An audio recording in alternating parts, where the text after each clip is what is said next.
The system uses quick connect tubing. First, we're going to show you how to connect, lock, remove, and cut these tubes. To connect tubing, push the tube into the fitting, straight and level with a collet. The collet is this small moving piece at the end of the fitting. The tubing will go 5/8 of an inch into the collet before the lock is activated. Pull on the tube to make sure the lock has activated.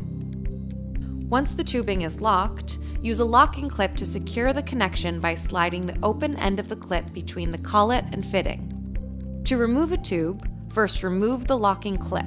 Just pull the clip away from the connection. Then, hold the collet down while pulling out on the tube. Some system fittings have color-coded plugs you will need to remove before you connect tubing. You remove them the same way. Before cutting any tubing, make sure you know the final length you need. Cuts should be made with a razor blade against a flat surface. Your cut must be straight or your tubing may leak and will need to be cut again.